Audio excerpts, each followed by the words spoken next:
야, 늙은이 이제 정말 꺼져 더러워서 못 보겠어. 제 아들이 저에게 던진 이 말 72년을 살아오면서 가장 치욕적이었던 순간이었습니다. 그 말을 들은 순간 제 세상은 완전히 무너져 내렸습니다. 지하철 2호선 신도림역 지하 통로에서 종이박스를 베개 삼아 잠들어야 했던 그 첫날 밤, 저는 생각했습니다. 정말 이렇게 끝나는 건가? 저는 서울 강서구에 살고 있는 72세 정말 노입니다. 저는 평생을 흙과 불 앞에서 보냈습니다. 제 손끝에서는 생명 없는 흙동이가 살아 숨쉬는 예술품으로 태어났습니다. 사람들은 저를 도자기 명장이라고 불러주셨죠. 하지만 지금 저는 노숙자입니다. 제가 평생을 바쳐 일궈내 모든 것을 빼앗은 건 다름 아닌 제 친아들이었습니다. 여러분도 혹시 가족에게 배신당한 경험이 있으신가요? 이됐던 사람에게 등 뒤에서 칼을 맞은 적이 있으신가요? 그렇다면 오늘 제 이야기가 여러분의 마음에 깊숙이 와닿을 것입니다. 제가 벌인 복수는 소리 없고 조용했지만 그 결과는 저 자신도 놀랄 정도였습니다. 아니 어쩌면 복수라는 말보다는 정의의 실현이라고 해야 할지도 모르겠네요. 오늘 여러분과 함께 나눌 이야기는 단순한 복수담이 아닙니다. 인생의 황혼기에 모든 것을 잃은 한 아버지가 마지막 존엄을 지키기 위해 선택한 방법에 대한 이야기입니다. 이 영상이 도움이 되셨다면 구독과 좋아요 부탁드리고 알림 설정까지 해주시면 더 감사하겠습니다. 그럼 지금부터 제 이야기를 들려드리겠습니다. 과연 72년을 살아온 한 장인의 마지막 선택은 무엇이었을까요? 그리고 그 선택이 가져온 결과는 어떠했을까요? 제 이야기를 제대로 들려드리려면 그날로 돌아가야 합니다. 45년 전 27살의 저는 서울 외곽 작은 마을에 만호도방이라는 도자기 공방을 열었습니다. 손바닥만 한 작업실에서 시작했지만 제 꿈은 하늘만큼 컸습니다. 우리나라 전통 도자기의 아름다움을 세상에 알리고 싶었거든요. 새벽 4시에 일어나 불을 지피고 바쁜 늦게까지 물레를 돌리는 날들이 계속됐습니다. 손바닥이 갈라져 피가 나도 가마 앞에서 밤을 새워도 전혀 힘들지 않았습니다. 제가 하는 일이 너무 좋았거든요. 그렇게 10년이 흘렀을 때 기적 같은 일이 일어났습니다. 국제 도자기 전시회에서 제 작품이 대상을 받은 거예요. 그때부터 사람들이 저를 명장이라고 부르기 시작했습니다. 지옥문화재 지정창인이 되었고 예술조합 창립 멤버로도 활동했습니다. 하지만 제게 가장 소중했던 건 바로 제 아들 태호였습니다. 어린 태호는 공방에서 뛰어노으며 자랐습니다. 제가 흙을 반죽할 때면 옆에서 조그만 손으로 따라하곤 했죠. 아빠, 나도 나중에 도자기 만들 거야. 그런 말을 할 때마다 제 가슴이 얼마나 뿌듯했는지 모릅니다. 태우가 대학에 들어갈 무렵 저는 큰 결심을 했습니다. 아들에게 제 모든 기술과 명예를 물려주자고 말이에요. 그래서 태우를 경영학과에 보냈습니다. 전통도 지키되 경영 마인드도 있어야 한다고 생각했거든요. 태우는 졸업 후 공방에 들어와 저와 함께 일했습니다. 처음엔 정말 열심히 했어요. 새로운 아이디어도 많이 내고 인터넷 판매도 도입했습니다. 매출도 늘었고요. 하지만 변화는 태우가 결혼하면서부터 시작됐습니다. 며느리 미경이는 처음부터 제게 곱지 않은 시선을 보냈습니다.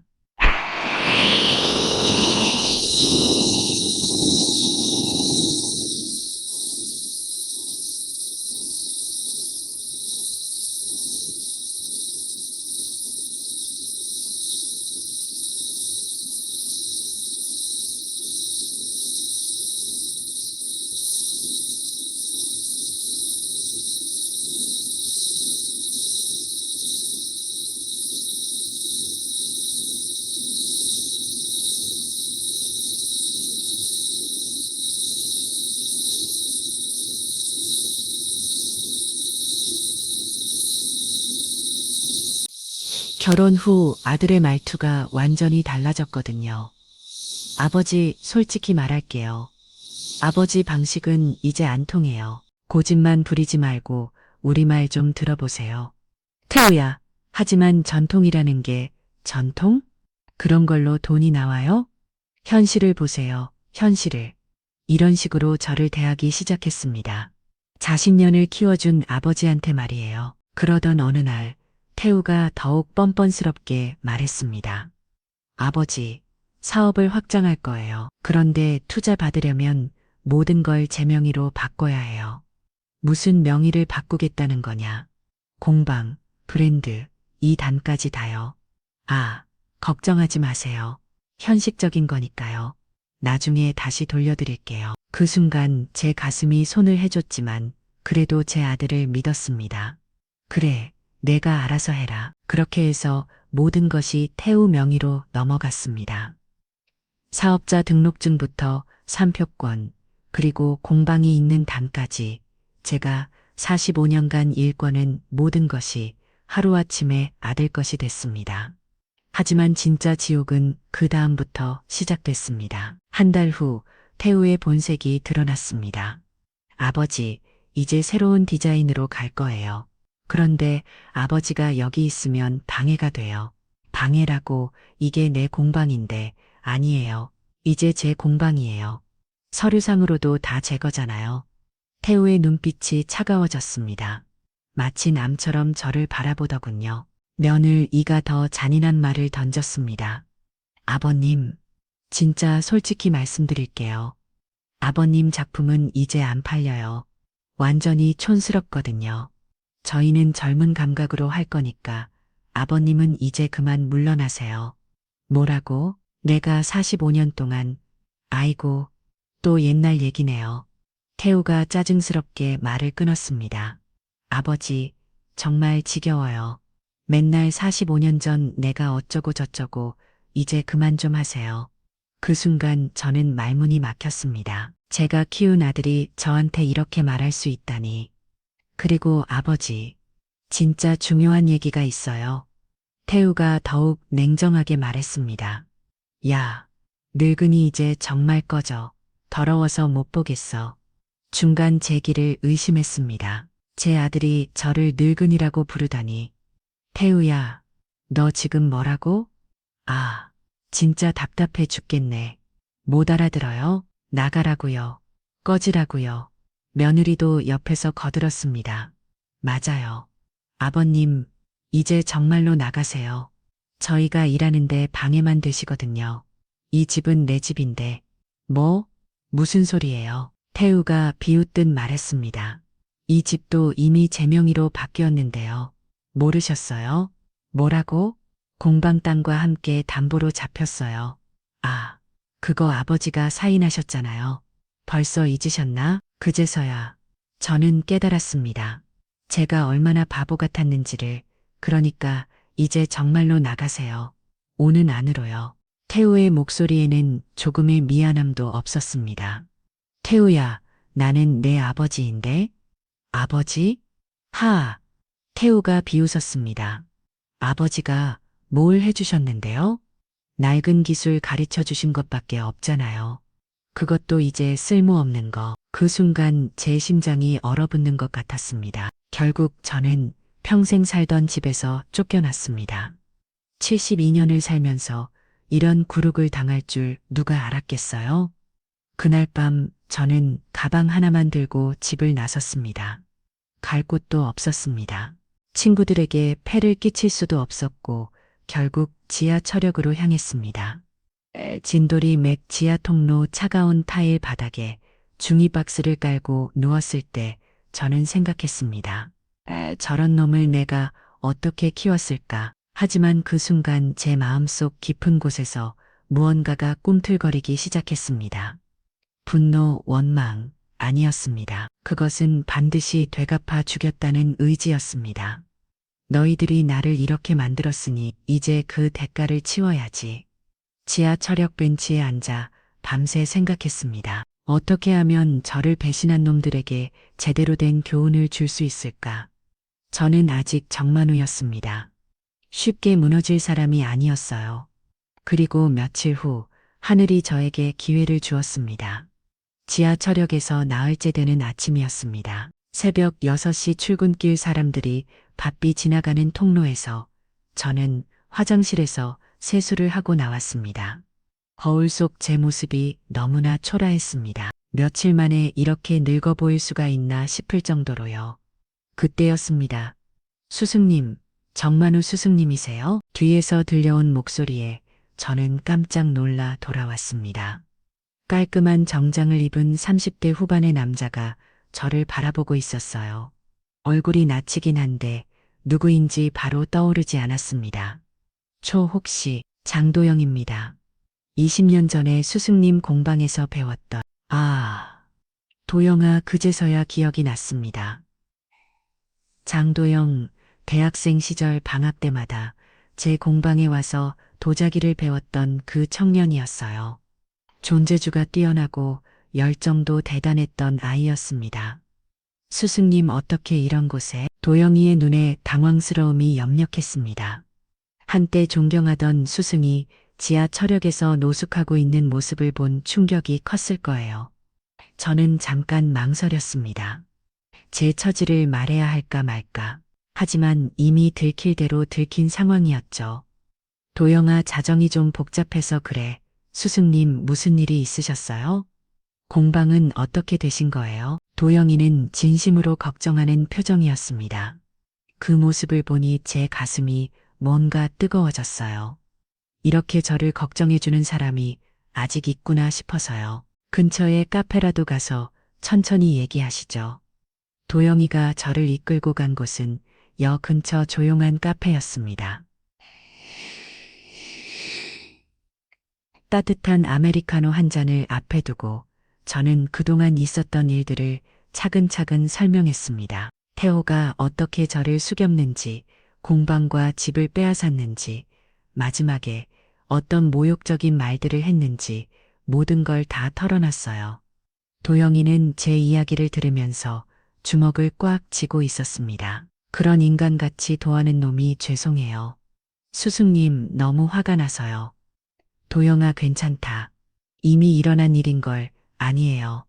스승님 절대 괜찮지 않아요. 스승님이 얼마나 훌륭한 분인지 그 공방이 얼마나 소중한 곳인지 저는 알거든요. 도영이의 눈에 눈물이 맺혔습니다. 스승님 덕분에 제가 지금 여기까지 올 수 있었는데 그런 스승님을 그놈이 그때 저는 처음으로 물어봤습니다. 도영아, 너는 지금 뭘 하고 있네? 제가 리빙 브랜드 회사를 운영하고 있어요. 라이프 앤드 아트라는 회사인데 주로 감성적인 생활용품들을 만들어서 판매하고 있습니다. 그래, 잘 됐구나. 네, 다행히 요즘 젊은 사람들이 감성적인 제품들을 많이 찾아서요. 매출도 꾸준히 늘고 있고. 그런데 스승님 도영이가 갑자기 눈을 반짝였습니다. 제가 한 가지 제안을 드려도 될까요? 뭔 제안? 스승님의 도자기를 저희 브랜드 라인업에 추가하고 싶어요. 정통 수작업 도자기, 요즘 이런 거에 대한 수요가 엄청나거든요. 저는 잠깐 당황했습니다. 도영아 고맙긴 한데 지금 내가 무슨 도자기를 만들겠니? 공방도 없고 도구도 없는데 그런 건 제가 다 준비해 드릴게요. 작업실도 구해드리고 최고급 도구들도 준비해 드리고 그리고 스승님께 30억 규모의 계약을 제안드리고 싶어요. 잠시만 내 스승님의 브랜드 가치를 생각하면 그 정도는 충분히 가능해요. 아니 오히려 적은 것 같은데요. 저는 순간 어리동절했습니다. 며칠 전까지만 해도 지하철역에서 떨고 있었는데 갑자기 30억 이야기가 나오다니. 하지만 도영아, 내가 또 속을 수도 있지 않니? 스승님, 이번엔 절대 그런 일 없을 거예요. 계약서도 스승님께서 직접 검토하시고 변호사도 스승님이 선임하세요. 모든 걸 스승님 중심으로 진행할게요. 도영이의 진심이 느껴졌습니다. 하지만 저는 아직 확신이 서지 않았어요. 조금 생각해 볼 시간을 줄 수 있니? 물론이에요, 스승님. 그런데 우선 오늘부터라도 제가 준비한 곳에서 지내세요. 지하철역에서 주무시면 안 돼요. 그렇게 해서 도영이가 마련해진 작은 원룸에서 지낼 수 있게 됐습니다. 그날 밤 침대에 누워서 저는 깊이 생각했습니다. 정말 다시 시작할 수 있을까? 아니면 또 다시 속게 될까? 하지만 한 가지는 분명했습니다. 이번에는 절대 쉽게 당하지 않겠다는 것이었어요. 이틀 후 저는 도영이에게 전화를 걸었습니다. 도영아, 내가 결정했다 해보자. 정말요, 스승님. 와, 정말 감사해요. 하지만 조건이 있다. 네, 말씀하세요. 계약서는 내가 선임한 변호사가 작성하고 모든 권리는 내가 가져간다. 그리고 저는 잠깐 숨을 고르고 말했습니다. 태우놈들이 운영하는 공방에 대한 정보를 좀 알아봐 줄 수 있는 그건 왜요? 복수를 할 거야. 전화 너머로 도영이가 잠깐 침묵했습니다. 스승님, 어떤 복수요? 조용하고 깔끔하게 그놈들이 나한테 한 짓을 그대로 되돌려 주는 거야. 알겠습니다. 제가 도와드릴게요. 도영이의 목소리에 결연함이 느껴졌습니다. 승한 집, 하지만 내가 피해보는 일은 없어야 한다. 걱정하지 마세요, 스승님. 저도 그런 인간들은 용서할 수 없어요. 그렇게 해서 제 복수가 시작됐습니다. 며칠 후 도영이가 가져온 자료들을 보고 저는 놀랐습니다. 태우놈의 공방 현황이 생각보다 좋지 않더군요. 스승님이 없어진 후 로 품질이 많이 떨어졌어요. 고객 불만도 늘고 있고 매출도 계속 줄고 있대요. 그래네. 그리고 원재료 공급 업체들도 파악해뒀어요. 대부분 영세한 곳들이라 우리가 접근할 수 있을 것 같아요. 저는 도영이를 바라보며 미소를 지었습니다. 도영아, 너는 정말 똑똑한 놈이구나. 스승님께 배운 거예요. 스승님이 항상 말씀하셨잖아요. 도자기는 재료가 생명이다 라고. 그때 저는 확신했습니다. 이번 복수는 성공할 거라고. 좋아, 그럼 첫 번째 수를 더 보자. 태우놈은 아직 몰랐을 거예요. 자기가 버린 아버지가 어떤 계획을 세우고 있는지. 복수는 조용히 그리고 치밀하게 시작됐습니다. 복수의 첫 번째 술은 생각보다 간단했습니다. 도영이가 가져온 자료를 보니 태우가 운영하는 공방의 약점이 한눈에 보였어요. 원재료 공급망이 완전히 책에 노출되어 있었거든요. 도영아, 이 업체들 사장하고 내가 다 아는 사이야. 정말요? 저는 40년 넘게 걸어였던 곳들이지. 특히 이흘 공급업체 김 사장. 내가 어려울 때 많이 도와줬던 사람이야. 저는 그날 바로 김 사장에게 전화를 걸었습니다. 김 사장님, 저 정만노입니다. 또 정 선생님 어디 계세요? 태우 사장이 아버님 연락처를 모른다고 하던데, 아, 그게 좀 복잡한 사정이 있어서요. 김 사장님께 부탁드릴 게 있는데 혹시 시간 되실 때 한번 만납할 수 있을까요? 그렇게 해서 김 사장과의 만남이 성사됐습니다. 저는 김 사장에게 모든 사실을 털어놨어요. 태우가 어떻게 저를 배신했는지, 지금 어떤 상황인지. 그런 일이 있었다고요? 아이고, 정 선생님. 제가 뭘 도와드릴까요? 김 사장님, 제가 새로운 사업을 시작하려고 합니다. 그런데 혹시 태우 쪽 거래를 조금씩 줄여가면서 저쪽으로 옮겨주실 수 있을까요? 당연하죠. 어차피 요즘 태우 사장 쪽 주물량도 줄었고 품질 요구사항도 까다로우셨어요. 재미기에 이분회원은 언제든지 환영입니다. 이렇게 해서 첫 번째 수가 시작됐습니다. 한 달 후 도영이가 웃으면서 보고했습니다. 스승님, 효과가 나타나기 시작했어요. 태우 쪽에서 언제로 값이 올랐다고 난리예요. 그래, 그리고 품질도 예전만 못하다고 고객들이 불만을 제기하고 있어요. 아무래도 좋은 재료를 못 구하다 보니까요. 저는 속으로 퇴감을 느꼈습니다. 이제 시작일 뿐인데 두 번째 수는 더욱 정교했습니다. 도영이의 마케팅 팀을 통해 온라인상에서 조용한 작업을 시작했어요. 도자기 커뮤니티와 예술 관련 블ог, 유튜브 채널에 자연스럽게 의견들이 올라가기 시작했습니다. 요즘 만호도방 도자기 품질이 많이 떨어졌네요. 예전 정말로 선생님 계실 때와는 완전히 달라요. 이젠 잔나말 전통의 감동이 사라진 것 같아요. 상업적으로만 변해서 아쉽네요. 이런 댓글들이 하나둘씩 늘어나기 시작했습니다. 물론 거짓말은 아니었어요. 실제로 태우가 만든 도자기는 제가 만든 것과 비교할 수 없을 정도로 조잡했거든요. 석 달 후 태우의 공방은 심각한 타격을 받기 시작했습니다. 스승님, 태우 쪽 매출이 반 이상 줄었어요. 그리고 기존 고객들도 많이 떠나고 있고요. 그럼 이제 세 번째 술을 둘 때가 됐군. 세 번째 술은 가장 치명적이었습니다. 바로 지역의 술산업 조합에서의 퇴출이었어요. 저는 도영이와 함께 조합 사무실을 찾았습니다. 이사장님 안녕하세요. 정말로입니다. 정선 선생님 어디 계셨어요? 연락이 안 되던데. 저는 이사장님께도 사실을 설명했습니다. 그리고 조합 복귀를 요청했어요. 당연히 다시 들어오셔야죠.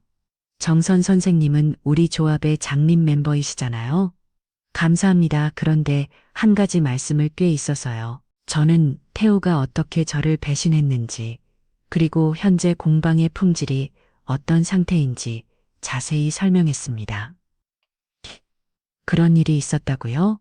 아이고, 그런 아들이 어디 있어요? 이사장님 조합 규정 상상업적 행위나 품질 문제로 민원이 많이 발생하면 자격 정지가 가능하지 않습니까? 그렇긴 하지만 제가 증거 자료들을 준비했습니다. 도영이가 준비한 자료들을 보여드렸어요. 고객 불만 사례 품질 저하 증거, 상업적 마케팅 사례들, 이 정도면 심각한 수준이네요. 한 달 후 조합 이사회에서 결정이 났습니다. 만호도방의 조합 자격을 정지합니다. 태우는 이 소식을 듣고 미쳐 날 뛰었다고 하더군요. 아버지가 뒤에서 조작한 거잖아요. 하지만 모든 절차는 정당했고 증거도 명확했습니다. 법적 대응을 하려고 했지만 태우 자신이 서명한 운영계약서 때문에 어떤 조치도 취할 수 없었어요. 네 번째 수능 완전한 대체제 출시였습니다. 저는 도영이와 함께 진공방이라는 새로운 브랜드를 런칭했습니다. 스승님 브랜드 이름이 정말 좋네요. 진짜 공방이라는 의미가 확실하게 전달돼요. 가짜와 진짜를 구분해주고 싶었어. 진공방의 도자기는 출시 즉시 화제가 됐습니다. 정만호 명장의 진짜 복귀라는 소식이 알려지면서 사람들이 몰려들기 시작했어요. 와, 이게 진짜 정만호 선생님 작품이에요? 만호도 방과는 완전히 다르네요. 이게 진짜 예술이구나. 가격도 더 저렴한데 품질은 비교가 안 되네요. 태우의 공방은 순식간에 고객을 잃었습니다. 똑같은 이름 정만호를 내걸고 있는데 진짜와 가짜가 나란히 나와 있으니 사람들이 어디로 갈지는 뻔한 일이었죠. 6달 후 태우와 면을 이는 완전히 몰랐겠습니다. 스승님 태우 쪽에서 공방 문 닫는데요. 그래, 네, 그리고 생활고 때문에 둘 다 아르바이트를 시작했다고 해요. 저는 잠깐 생각에 잠겼습니다. 복수가 성공한 것 같았지만 뭔가 아직 부족한 기분이었어요. 도영아, 그놈들이 어디서 일하는지 알아? 내 태우는 편의점에서, 면을 이는 작은 식당에서 일해요.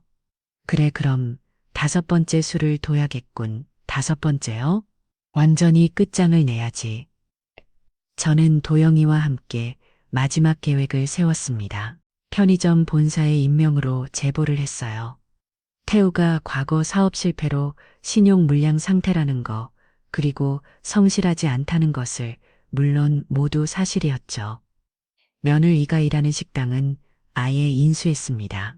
도영이 명의로 조용히 사서 새로운 운영 방침에 세웠어요. 한 달 후 태우와 면을 이는 모든 일자리를 잃었습니다. 스승님, 그들이 서울을 떠났대요. 어디로 남해안 어느 소도시로 염전에서 일한다고 해요. 그 순간 저는 완전한 승리감을 느꼈습니다. 저를 늙은이라고 부르며 쫓아낸 그놈들이 이제는 염전에서 소금을 파내고 있다. 하지만 복수는 아직 끝나지 않았습니다. 진짜 마지막 수가 남아 있었거든요. 그 마지막 수는 사실 가장 잔혹한 것이었습니다. 1년 후 신도리 맥지와 통로에 앉아있던 저에게 한 아이가 다가왔습니다. 할아버지, 혹시 정말로 할아버지세요? 저는 그 아이를 보고 깜짝 놀랐습니다. 태우의 아들 제 손자였거든요. 너드 할아버지 저 기억하세요? 민준이에요. 민준아, 12살밖에 안 된 아이가 무릎을 꿇고 제 앞에 엎드렸습니다. 할아버지 제발 아빠 엄마 살려주세요. 제가 잘못했어요. 아빠 엄마가 잘못했어요. 그 순간 제 가슴이 찢어지는 것 같았습니다. 민준아, 넌 잘못한 게 없어. 아니에요, 할아버지. 제가 할아버지한테 인사도 제대로 안 했어요. 제가 할아버지를 사랑한다고 말 안 했어요. 눈물이 뚝뚝 떨어지는 아이를 보며 저는 생각했습니다. 내가 정말 복수를 한 건가, 아니면 복수를 당한 건가.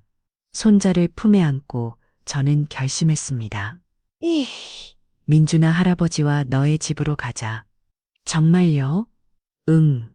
하지만 조건이 있어. 그날 밤 저는 태호 화면을 이 앞에 썼습니다. 남의 작은 원룸에서 서로 부둥켜 안고 울고 있던 그들을 보며 저는 조용히 말했습니다. 이제 그만하자. 아버지. 태호가 무릎을 꿇으려 했지만 저는 손을 들어 막았습니다. 무릎 꿇지 마라. 이미 충분히 무릎 꿇고 살았잖아. 아버지. 죄송해요. 정말 죄송해요. 미안하다는 말도 하지 마라. 이미 너희는 충분히 대가를 치렀다. 저는 조용히가 준비한 수표를 꺼냈습니다. 이걸로 다시 시작해라. 하지만 이번엔 정말 마지막이다. 아버지, 그리고 기억해라. 내가 여전히 지하철역에 있는 이유를 말이야. 그렇습니다. 저는 여전히 지하철역으로 돌아왔습니다. 모든 복수가 끝났지만 저는 여전히 그곳에 있습니다. 그게 제가 선택한 마지막 복수였거든요. 태호와 며느리 다시 일어설 때까지 저는 그들이 저를 버린 바로 그 자리에 있을 겁니다. 그들이 출근길에 지하철을 탈 때마다 제 모습을 보게 될 거예요.